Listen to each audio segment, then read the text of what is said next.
Siomra Ladies and gentlemen, welcome back to Collecting Issues, where this week we'll be taking a look at East of West, a 2013 Image Comics series by Jonathan Hickman and Nick Dragotta. We'll be focusing primarily on Volume 1, collecting issues 1 to 5 of that series. Only because that's all I've read. That's all you've read? Yeah. Yes, don't worry, we won't over-expand today, Michael. Spoil it on me. Yeah, don't you worry. Don't you worry. Yell cowpoke. Yell, rustler. Yeah, damn.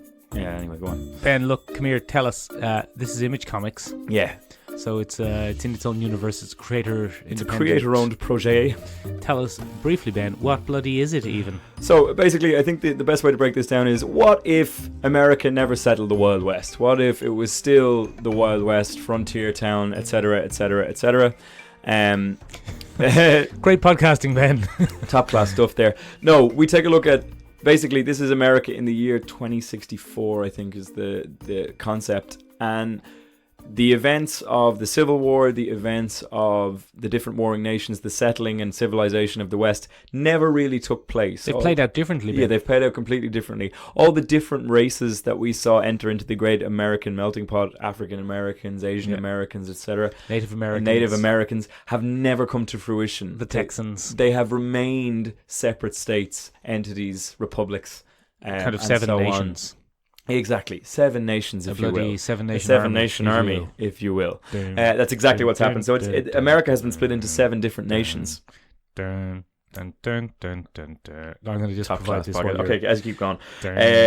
Basically, what happens once the dust settles on all this, you have 7 basic nations. You have the Union, which is a bit of a mega city, 2000 AD vibe kind of civilization. Okay. We have the Confederacy, which is obviously the Cowboys. racist cowboy end of things Yeah. For that entire civilization. We have the Kingdom of New Orleans, which is where all the African Americans went at the end of their time coming to America. We have the Mao Dynasty, or the People's Republic Of America. of America, which is where all the Chinese immigrants went. Yeah. We have then the Republic of Texas, because Texas stands by itself. Yeah. And then the one that's probably most interesting throughout this story, and what provides a lot of the mystic undertones and stuff like that, is the Endless Nation, which are where all the various tribes of the Native Americans came together under one nation. Interestingly though, Ben, although you've gone out of your way there to explain those 7 nations, they don't form an army, a 7-nation army, as it were. No, they don't. But also, this comic book starts in media res. Yes, absolutely. And it takes quite a while to figure all that out. You don't, and probably shouldn't, know that before you start reading. Well, there isn't a splash page that says, in the year 2626, these are the 7 nations that exist on the planet New Texas. Apparently, Jonathan Hickman really wanted to include one of his classic flowcharts, and Dragotta was like, no, we're not doing that. Not doing a flowchart. We're not doing a flowchart. Anyone who's familiar with Jonathan Hickman's work is probably familiar with his love of charting information. Anybody who read his Fantastic Four run or any of his multiverse run for Marvel will be very familiar that he loves to issue a little map. A little primer. His times, his little primers. And Dragotta was like, nah. Not doing that. Not doing that. But I suppose the central crux of this is it's an apocalyptic narrative, and it features heavily around the 4 horsemen, or 3 horsemen, and one who won't act the role. So the central protagonist of Volume 1, at least, is very much Death of the 4 horsemen.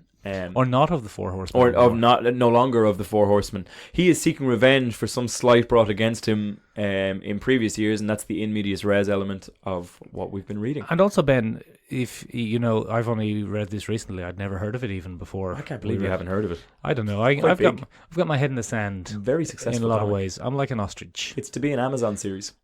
Is it? I'm like an unusually attractive ostrich. You are. Anyway, thanks, Ben. That's not untrue. What am I saying? I don't know. I'd never heard of it. So I, of course, didn't know that the white cowboy was Death. That's much more entertaining, as you. It was quite the reveal. Not the most shocking of reveals, but I didn't know that because he travels with 2 other characters, one of whom is completely white and one of whom is completely black. Yes. And a lot of the kind of metaphysical characters in this, the most powerful characters, are monocolored. Yes, anybody that wields significant power is not human and is usually marked out as such by a huge colour shift. For example, the 4 horsemen that we deal with in this series are a little bit different from your traditional biblical horsemen. You have your classics of war and famine, but then we've replaced pestilence or pollution or whatever you want to call it with conquest. Conquest, yeah. Warhammer Conquest, the collectible series. Yeah, so there's a bunch of little figurines and they go around and wreak havoc. No, I'm kidding. But conquest is blue, war is red, and famine is green or yellow-green. And death is supposed to be black. Mm-hmm. But what makes this interesting is we start with the resurrection of the three horsemen who remain. Although, once again, not abundantly clear what's going on. Not abundantly clear. It's cyclical. The apocalypse narrative that we deal with in this story is cyclical. If it doesn't happen, they have to return to death or some realm beyond death, and they have to come back and try again. Yeah. Which is interesting. It leads for interesting stakes in a plot line because they can fail, and that's what gives you... They're not as inevitable as the biblical characters seem to be. But they... Apparently this event that happened prior to Death changing colour, because he does change colour, he goes from a black rider to a pale rider, which is a traditional country and Western way of looking at the figure of death. If you've ever listened to any Johnny Cash song ever, it's a pale rider. And Isn't the pale rider from the Bible? Pale rider is from the Bible, but he's also the black rider occasionally. It depends on which version you're reading or which one you're dealing with. But I suppose what sells this story is that Death refuses to do his job anymore because he's fallen in love. Yeah. He's fallen in love with a lady. Although, once again, we don't really know that. He seems to be hunting someone down. Yes, we don't know that when we begin because we are very much in medias res. And I think that's what makes it such a compelling story when you first read it, is that you have no idea what's going on. And it is quite... There's enough characterization, there's enough action to keep you invested, even though you may not be entirely comfortable with what you're... Yeah, like, what's going on? Yeah, what's going on? Who's this guy? Why is he white? And this is a real Image Comics trick for a lot of creator-owned things because they really do get to do their own thing as they go along. But it turns out that the three horsemen took great umbrage to this falling in love malarkey. Yeah, they're going to put a stop to that. And they had to kill him because they missed their window to bring about the apocalypse. So they had to kill him to return him to death so they could start the cycle again. That's why when we open on these three new horsemen coming out of the ground, they said, he's not here. Something's wrong. He's not here.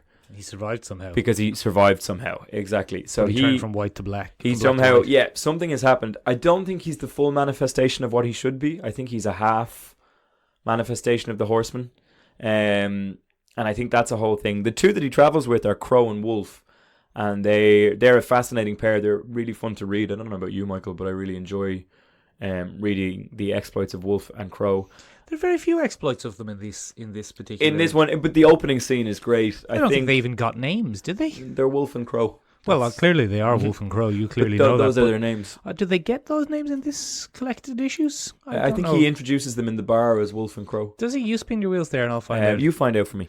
But Wolf and Crow are very important in this. A lot of the mystical, magical elements of this come from Native American folklore, and Wolf and Crow are no different. The Wolf and Crow in Native American mythology are essential. Is she in the nude, Ben? She's got a few loincloths here and there. But she's mostly in the nip, yeah. Mostly in the nip. And I think there's a fantastic blending here of different mythologies coming forward. It's nice to see all that Native American folklore really come through. There's now, how is that nice rather than cultural appropriation?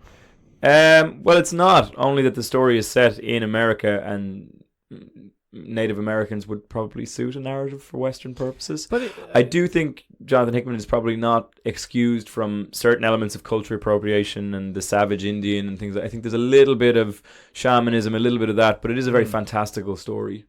But yeah, I'm sure he's not wholly excused of his tendency to be a little bit misrepresentative of Native American people. But it's an interesting fusion. I enjoy reading those two characters in particular. They have an interesting dynamic, and I think the three, Death and the two, are very important. But more importantly, Wolf and Crow in Native American mythology are death and destruction. That's what they follow as. And you, as a former biologist, Michael, will probably know that wolves and crows have a very symbiotic relationship in the wild. Both are attracted to the call of the other because they sense food at the end of the sound. So crows are often seen to fly towards wolf calls, and wolves are often seen to fly towards clouds of crows. Not fly, but run. But that would be much more terrifying. Yeah, that'd be quite strange. Flying wolves would be very strange. But what makes this more interesting is that we see a fusion of the kind of supernatural, because the four horsemen, or three in this case, are very Lovecraftian. In fact, the whole narrative of the message is very Lovecraftian. So you're going to have to get into the message. The central conceit of this comic book is the message. And the message is a text of 3 parts. Or is it? That join together. Ben. Yes, well, we'll find that out as we go along. But it's a text of 3 parts in volume 1. Written by 3 men spontaneously, it would seem. It came to them in a vision, which is very Lovecraftian. And upon completing each section of the message, they died. The message is the apocalyptic kind of creed, I suppose, the manual for the apocalypse. Yeah. And while all these different factions are fighting politically, there are a group within the factions known as the Chosen. And the Chosen are those who have heard the message. And they are a group of 7 dedicated to the apocalypse. They wish to see that brought about. And those are kind of the central characters outside of death that we follow around throughout their journeys in East of West. The Chosen have a little bit more complexity to them. Yes. Some of them are politicking their way around the situation. They're political movers and shakers a lot of the time.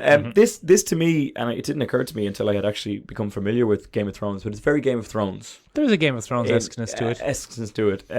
I love it for a number of reasons, but number one, because it's a Western. I love a Western. You really enjoy a Western. Yeah, but it's a techno-Western. Techno-apocalyptic Western. Sci-fi Western. It's almost like Jonathan Hickman wrote it for me. It's almost like your favourite cartoon when you were a child was presumably Bravestarr. Yeah, do you remember Bravestarr? I do remember Bravestarr, yes. Bravestarr was very good. And a faraway Transforming robot dogs. Transforming robot horse.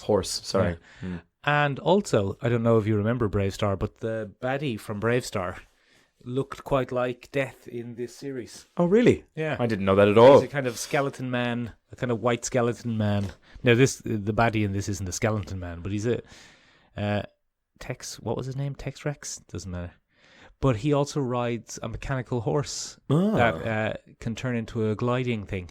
Oh, that's interesting. There are lots of little details from this that are quite similar to Bravestarr. Okay. But I suppose if you're gonna mix, because Bravestarr, what is Bravestarr, Ben? Bravestarr is sci-fi, Western, Native American mysticism combined together. A little bit of everything. And then... Oh, yeah, okay. Yeah, not dissimilar at all. Similar designs, actually, in the big eyes and stuff like that. Yeah. Now, obviously, the bad guy from Bravestarr, I can't even remember his name, but he's much more obviously sinister. Yes, he's obviously evil. He's obviously evil. He's got skulls on him. But his robot horse is very similar. But what was I saying? A lot of it comes from that. Mysticism, a little bit of whatever you're having yourself. If you're gonna mix together sci-fi, Western, and Native American mysticism, you're going to end up with a lot of similar... Oh, most definitely. A lot of Bravestarr, for example, is Native American. Yes. He's got the eyes of the wolf. He doesn't have anything of the crow, but he has the eyes of the hawk, ears of the wolf. We're close enough. Close enough is what I'm saying. So if you enjoy this, you'd probably enjoy the children's television program from the 80s, Bravestarr. This is a... interesting recommendation here for collecting issues. This is a very Jonathan Hickman comic in a number of ways. Anyone that's familiar with Jonathan Hickman stuff, he loves an apocalypse narrative. Mad for the apocalypse. Desperately wants one. His whole Marvel run was about a group of Illuminati, a secret group of convened geniuses, either working for or against the apocalypse. Steering the world towards. Or away from. Yeah. Which is exactly what this is about. Yeah, absolutely. 2 of the other runs that he's done would be his multiverse run with Marvel and his Fantastic Four run with Marvel, where we found the Council of Reeds, which is parodied very well in Rick and Morty. But yeah, Hickman, it's also techno magic is what we're dealing with. Hold on a second. If you think about what was the name of the white women from the Marvel run that he did? Was it White Swans? I have no idea. I'm not familiar enough with it. They were a kind of multiversal group of creatures. That sounds about right. Yeah, and they were all white, and their role was... Sounds about right too. Racist.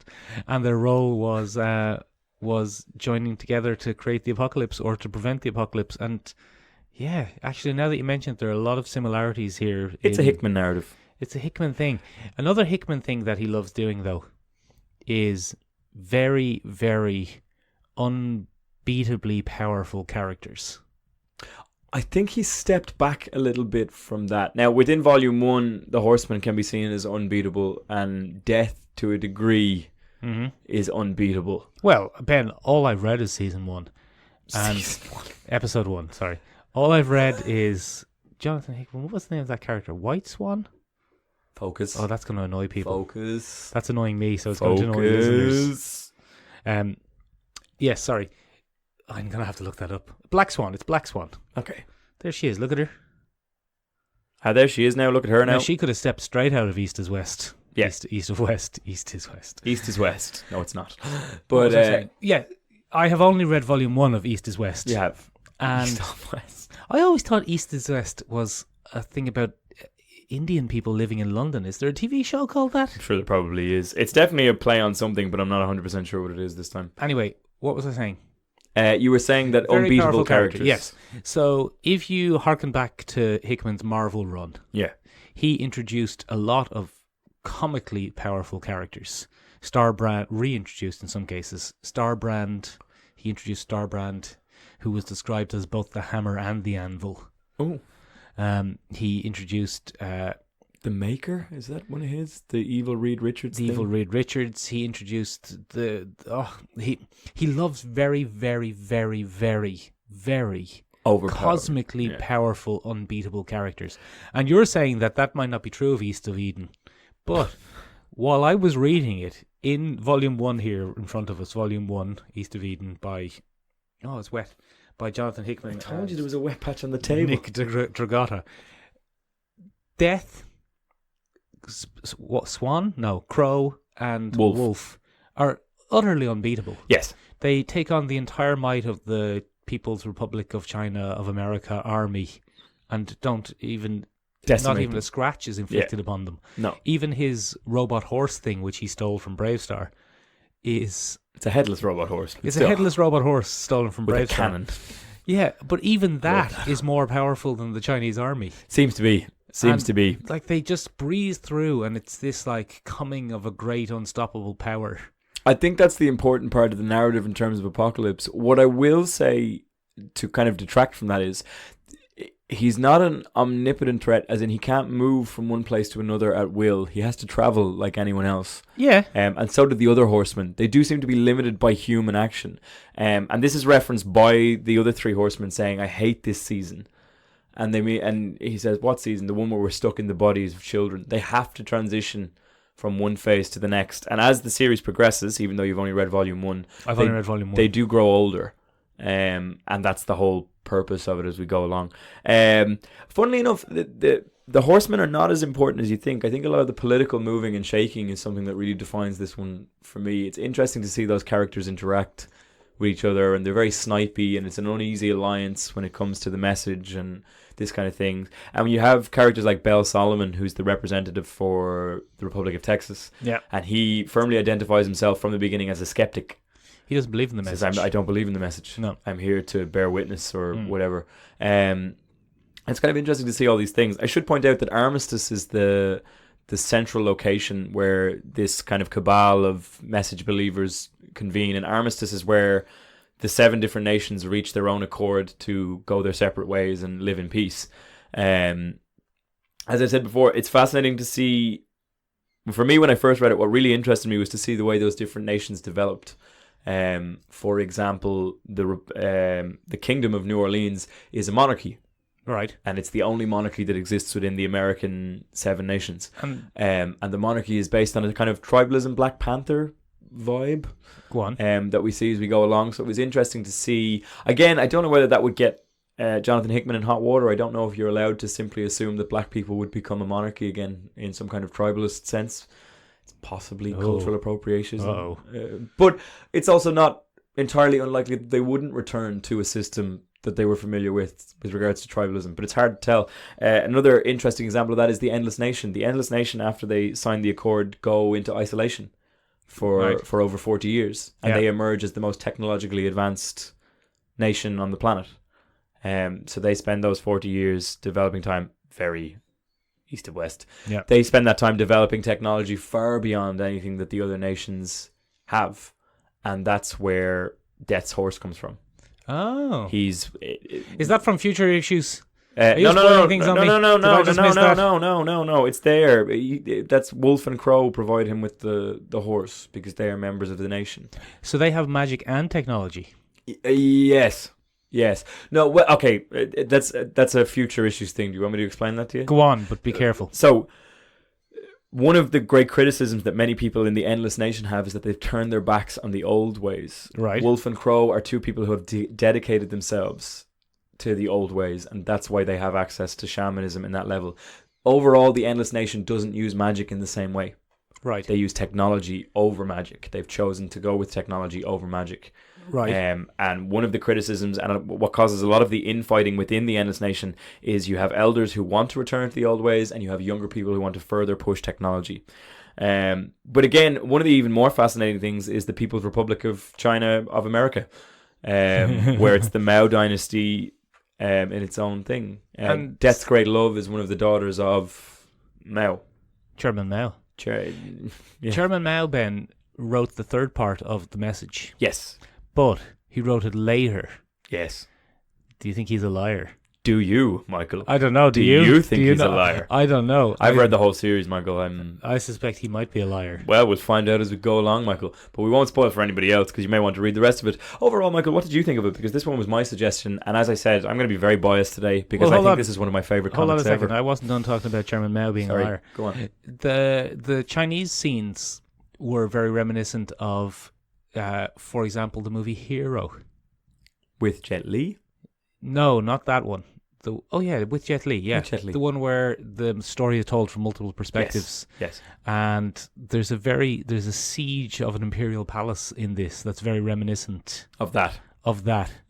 And there are lots of kind of Hidden Tiger, Crouching Dragon, Hidden Tiger-esque things going on. There could be some accusations of Orientalism thrown. Well, Ben, at this. Look, we won't talk about isms too much, but anytime you're including multiple lots of different cultures. nations and cultures, you have to boil them down in the early days of the storytelling to map it out. Like the Texans are all wearing bloody hats and going, "We're bloody Texans, yee-haw, you son of a bitch." I like the uniforms of the British guys. Did you? Yeah, they were kind of like, they had a Captain Britain look to them. Yeah, they do. They have the helmets and things like that. That's the Confederacy. I think that's actually the Southern flag. It's the Confederate flag. It's the Confederate flag. I thought they were British guys. But they do look like redcoats. They do. They're very in the style of... But mixed a bit with Captain Britain. Yeah. There's also a very... There's a certain the authority vibe to the art. There's a certain... What's his name? Brian Hitchness. Yeah, I think, oddly enough, I think I prefer Nick Dragotta's art for the colour and the movement. I think he's better at plotting a comic. I think his storytelling is more coherent as he plots a comic. I think when we get to the cinematic moments, it's Brian Hitch to a T. There's a very Brian Hitch panel there. Absolutely, but that's also very Hickman. It's a big techno tower on the horizon. I think Nick Dragotta, I watched an interview with Nick Dragotta where he spoke about his art style and he was heavily influenced by Kirby. All artists say they were heavily influenced by Kirby. No, but every comic book artist was heavily influenced by Kirby. He frequently goes back to learn to draw the Marvel way. Right. And he points out that if you use that book, it's not Stan Lee's Learn to Draw the Marvel Way, it's Jack Kirby's Learn to Draw the Marvel Stan Way. Lee's on the front of it, isn't he? It's called Stan Lee's Learn to Draw the Marvel Way, which is completely wrong. Stan Lee can't draw. Stan Lee can't draw for nothing. But when we get to those cinematic elements, it's very Brian Hitch. Overall, I adore the art style in this. I think it's really clear, clean. There's a lot of variation in character design. Well, the characters are all very easy to tell apart, except for the two sisters. Which two sisters? The two Chinese sisters. Oh, yeah, those are a little bit more difficult. But I suppose... But I think that's the purpose that's the point, isn't it? Of those characters, is that they're almost equal, but they're just not quite. I mean, in terms of level of violence and things like that, at certain points it made me uneasy. There are certain aspects to this. One example would be when the sister crushes her other sister's head in her metallic prosthetic hands. Yeah, well, they shouldn't have chopped her arms off. They shouldn't have chopped her bloody arms off. There's the part where there's some very twisted moments with the three horsemen as children. For example, the man thinks he's being saved and they try to tell a joke, and he doesn't get the joke, So and they they kick him to stamp death. him to death. Yeah, that's not very good. That's really twisted. And then there's some serious body horror elements towards the end of the comic where we reveal that Death has the beast of burden. He's the father to the beast of the apocalypse, and you see the little boy in the weird techno shell at the end. That is kind of gross. He wears the helmet. It's very uncomfortable to read. As I said, there is a serious Lovecraftian element going through this, and that only grows as the series progresses. I know I'm not supposed to talk about other ones, but that only grows as the series progresses. Hickman and Dragotta have said that this is probably their favorite project ever to work on together. Even more than the Fantastic Four. Well, Dragotta has qualms with Marvel regards to the model of how artists come on for 4 or 5 issues and then they're taken off, and you don't know where you are and what you're doing, because he worked with Hickman on Fantastic Four. That's how their relationship came into existence, and they've both been running on this project, and it's been running since 2013, Michael, and it's still going With the same artists. with the same artists and same, As you know, Hickman Ben, I'm and Dragotta. big fan of that. I love it. I can't get enough I of like artistic- steady artists. Oh, one of the But best. overall, Michael, I'm curious, what did you think of it? Because I'm very biased, as I said. Ben, I thoroughly enjoyed it. Mm. I will read the rest. I was strongly reminded of Bravestarr. Yes, I'm not- as you previously said, I'm not letting that go. I'm not letting it go. I was initially and fairly obviously reminded of Preacher. Yes, yeah, absolutely. Because you're looking at a Western. There's he's not dissimilar to Jesse Custer in design as well. The color palette shifted, but his characterization when he goes into action for Death, he's very rootin' tootin'. Well, cowboy. also there's a lot of the Saint of Killers in him. Yeah, there's a lot of that as well. Where he is just death personified, and he wins every fight without breaking a sweat. Yeah. And people are even afraid to say his name. Now, I'm not saying, Ben, that people who like this would like Preacher.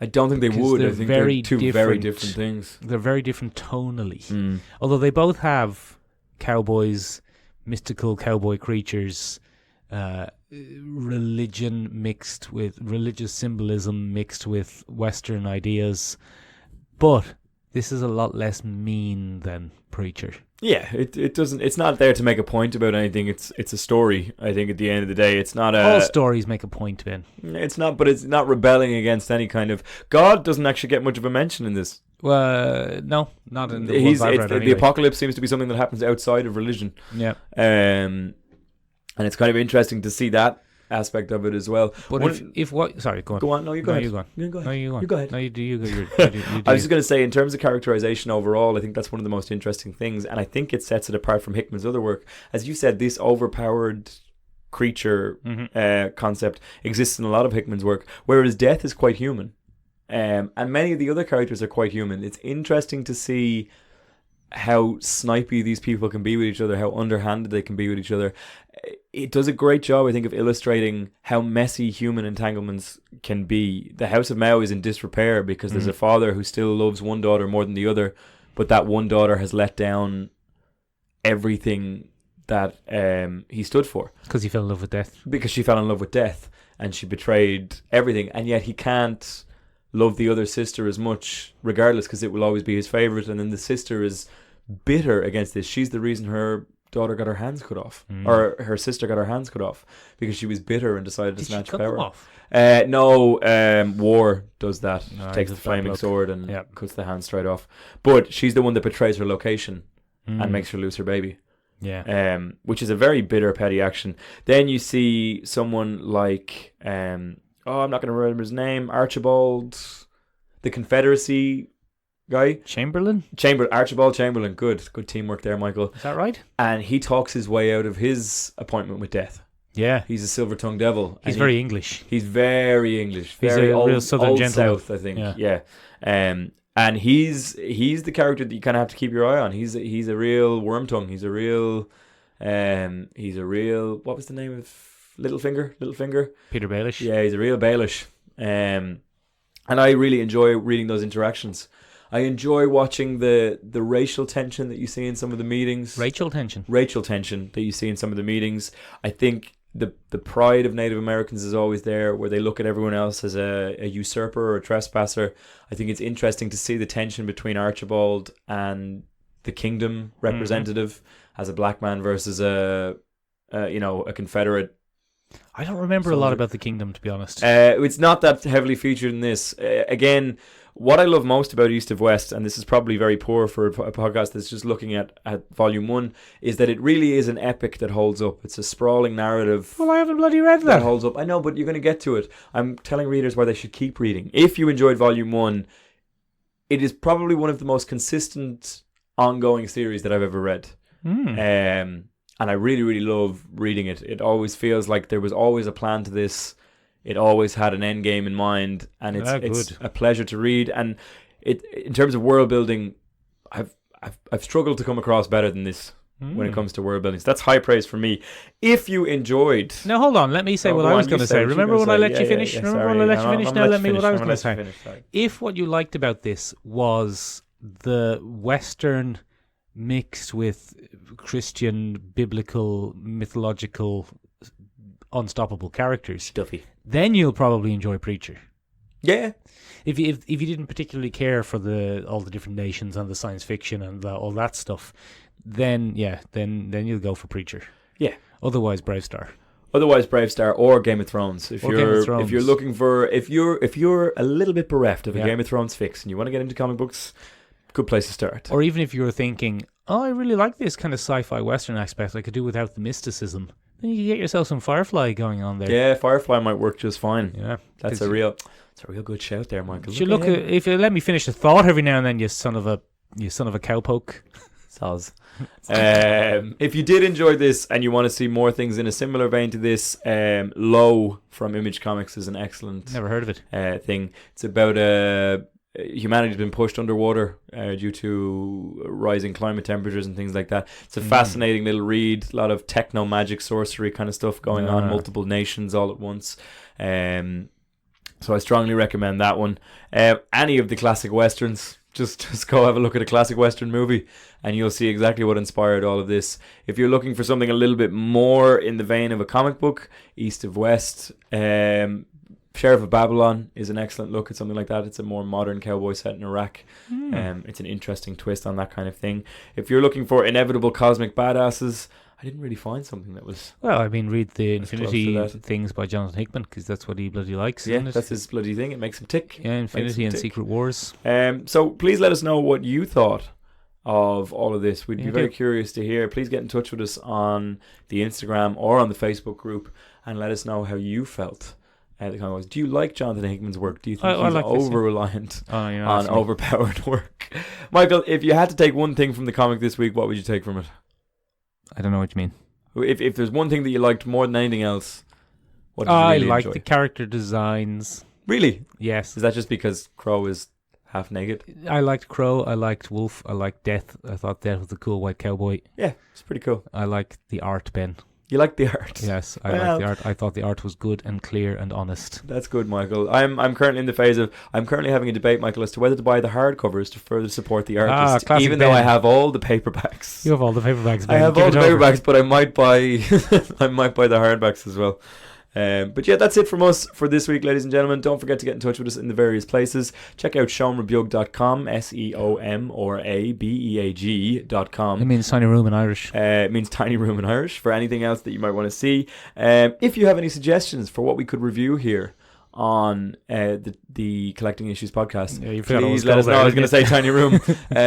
Please let us know. Get in touch with us. We're always happy to review anything we like. We got a good bit of feedback, Michael, last week on our Bloodshot. Yeah, you weren't episode. You weren't ripped to shreds by the Valiant message board. I wasn't. I thought I would be, but I wasn't. They were like, yeah, he's right, actually. Interestingly, Bloodshot is about to be relaunched again. Bloodshot reborn again. Reborn. So we may have to take a look at that when it comes out in a trade paperback volume. Oh, very good. As a nice little return to things. But if you have any thoughts on last week's or 2 weeks episodes ago, let us know that as well. That's it from us for this week. Bye.